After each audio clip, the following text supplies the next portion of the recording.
of year 7, and today we are going to solve the homework that I gave it to you the last week. So let's start in exercise 1. This is the lesson is balanced and unbalanced.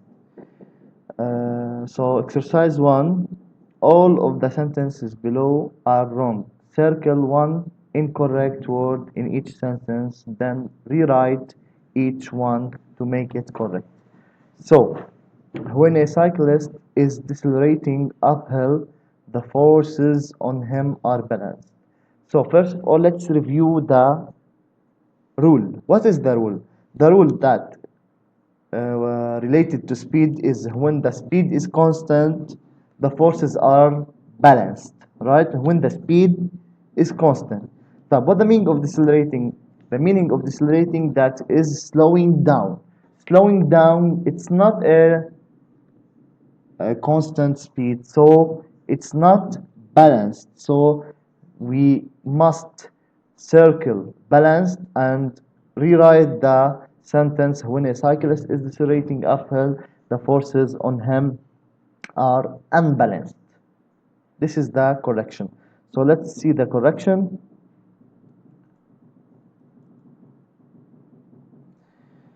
Incorrect word balanced. When a cyclist is decelerating uphill, the forces on him are unbalanced. And let's read the second sentence. A cyclist cannot reach terminal velocity going downhill. A cyclist cannot reach a terminal velocity. What is a terminal velocity? It's a maximum constant velocity. It's maximum and constant at the same time. We will explain it later. So, in part B, the incorrect word is cannot.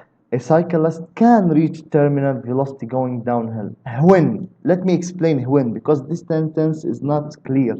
When it reach a maximum but at the same constant. When the forces are balanced.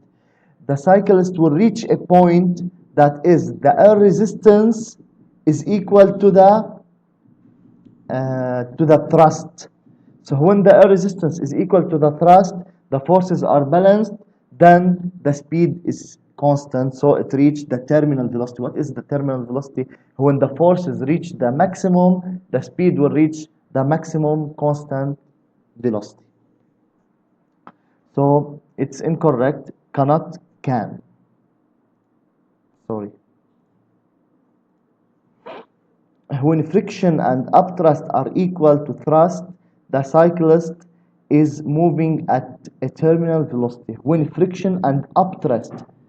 What is upthrust? Upthrust is the force acting by water on object. There is a force on a cyclist called upthrust? Of course not. It's the thrust. It's not upthrust.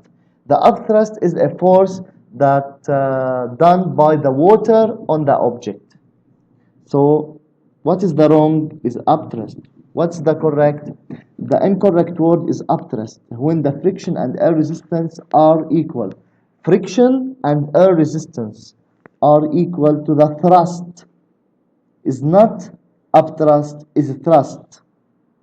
Okay, this is the correct. So when friction and air resistance are equal to the thrust, not upthrust, we crossed upthrust, we write air resistance.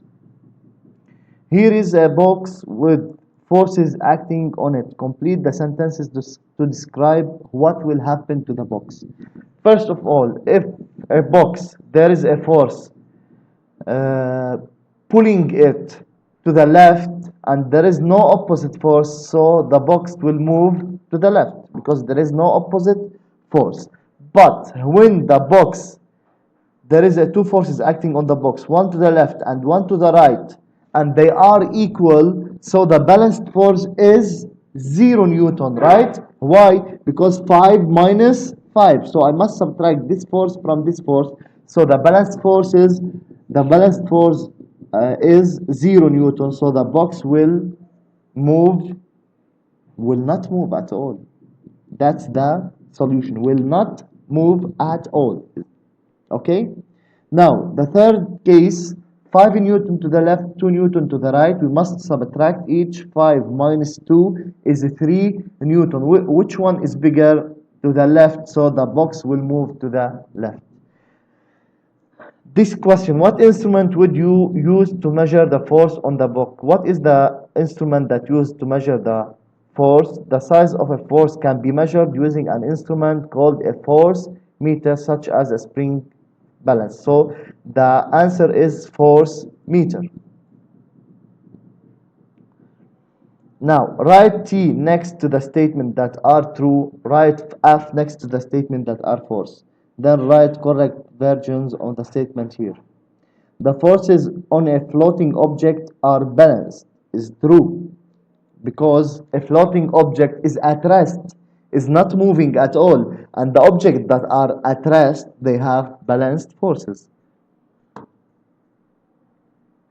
The forces on a rocket taking off are balanced. It's false. The forces on a rocket taking off are unbalanced forces.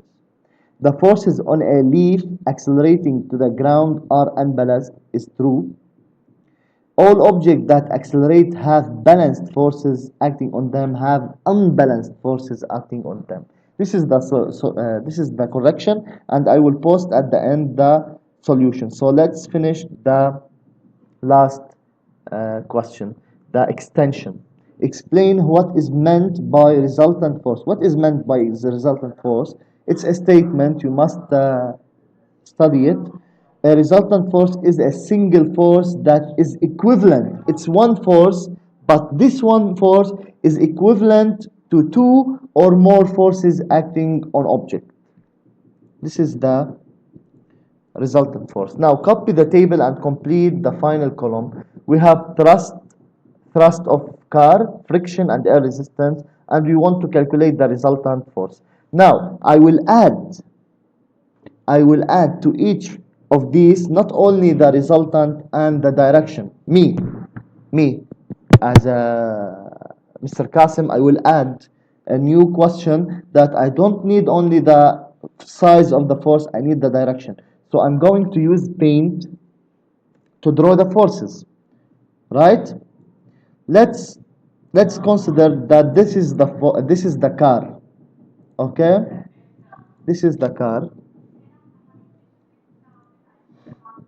Okay, what is the direction of, this is the direction of motion, for example, sorry, in this direction, sorry, it's very bad, let me draw it well. All right, I have already an arrow, so let's use this arrow. This is the direction of the motion, so the thrust is with the direction of the motion, so this is the thrust. Okay, now this is the friction. No, not this one. It's the opposite. The friction is opposite to the thrust, and this is the air resistance. So what is this? This is thrust. This is friction F. This is air resistance A. Okay. Any question you want to calculate the resultant, please draw the forces on a draft paper like I draw it here. This is the direction of motion. This is the direction of motion. This is the thrust. This is the friction, and this is the air resistance. They are opposite. Now, the question is, we have the thrust 1500, we have the friction 700, we have the air resistance 700. Now, the forces that are opposite, I must subtract them, and the forces that are with the direction, the same direction, I must add them. So this force, I must add them, and this force with the resultant of this force, I must subtract it. So what is the formula? The formula is A plus F together minus thrust.